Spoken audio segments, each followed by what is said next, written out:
उधर अजमेर दरगाह मामले पर असुद्दीन ओवैसी ने कहा कि दरगाह 800 साल पुरानी है। उस दौर में मुगलों की हुकूमत थी। मुगलों के बाद मराठाओं का राज शुरू हुआ। मराठाओं ने अजमेर को अंग्रेजों को बेच दिया। बीजेपी आरएसएस वाले नफरत पैदा कर रहे हैं और दरगाह पर पीएम मोदी खुद चादर पहुंचाते हैं। असुद्दीन ओवैसी का बयान भी इस पूरे मसले पर सामने आया, जिसमें उन्होंने कहा कि दरगाह 800 साल पुरानी है। उस दौर में मुगलों की हुकूमत थी। बीजेपी आरएसएस नफरत पैदा कर रही है। उन्होंने कहा कि प्रधानमंत्री नरेंद्र मोदी खुद दरगाह पर चादर भिजवाते हैं।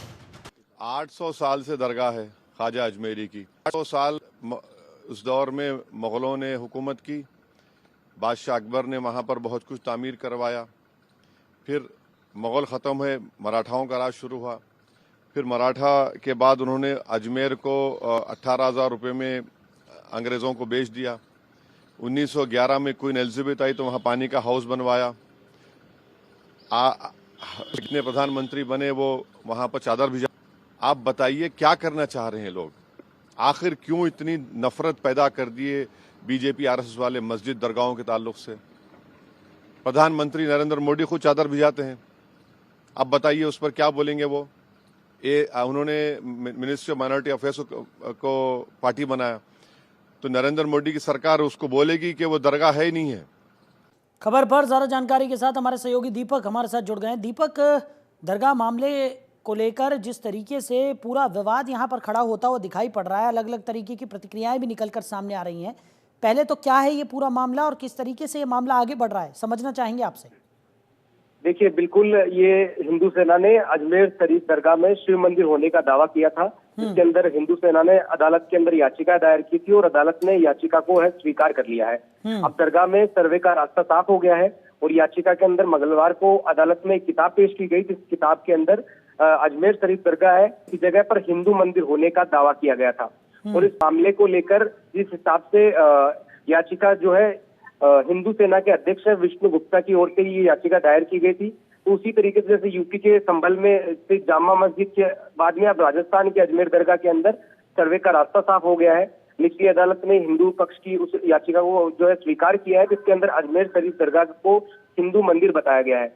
और इसको लेकर अब जो है लगातार इस याचिका को एक तरीके से रास्ता मिल गया है, जिसके बाद में ये हिंदू सेना के अध्यक्ष है विष्णु गुप्ता, इसकी ओर से उनकी ओर से ये याचिका। दीपक वापस लौटूंगा मैं आपके पास। विष्णु गुप्ता याचिकाकर्ता जो हैं वो भी हमारे साथ फोन लाइन पर जुड़ गए।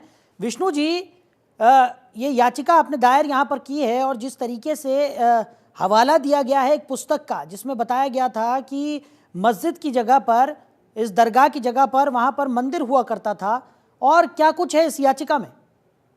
हो जाएगा। विष्णु जी सुन पा रहे हैं? हाँ जी बोलिए। वो जो अजमेर दरगाह है वो भगवान शिव का मंदिर है, संकट मोचन महादेव मंदिर है। उसको संकट मोचन महादेव मंदिर घोषित किया जाए, ऐसी मांग को लेकर हमने अजमेर जिला अदालत में याचिका दायर किया और माननीय जज साहब ने सारे हमारे साक्ष्य और पक्ष सुने हैं। उसके बाद उन्होंने हमारी याचिका स्वीकार की है और अभी नोटिस जारी किया है। विष्णु जी, जिस तरीके से अलग अलग तरीके की प्रतिक्रियाएं इस पूरे मसले पर निकलकर सामने आ रही है और जिस तरीके से हम देख रहे हैं कि तमाम कर दूंगा विष्णु जी, विष्णु जी आप सुन पा रहे हैं? जी सुन पा रहा हूँ। हाँ विष्णु जी, अलग अलग तरीके की प्रतिक्रियाएं भी इस पूरे सामने आ रही हैं। असुद्दीन ओवैसी का कहना है कि सिर्फ नफरत भड़काने के उद्देश्य से ये सोची समझी साजिश के तहत याचिका दायर की गई है।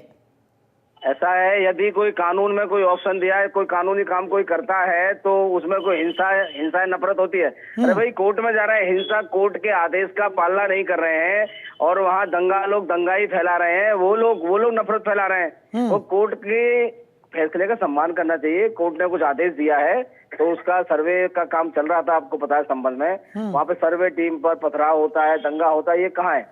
इनको ओवैसी और ये सब नेताओं को बोलना चाहिए कि दंगाई जो लोग हैं, ठीक है, उन लोगों को कोर्ट की माननी चाहिए। यदि वो संतुष्ट नहीं है तो ऊपर जाए। ठीक, चलिए विष्णु जी, ठीक है विष्णु जी, हमारे साथ जुड़ने के लिए, इस तमाम चर्चा के लिए आपका बहुत शुक्रिया।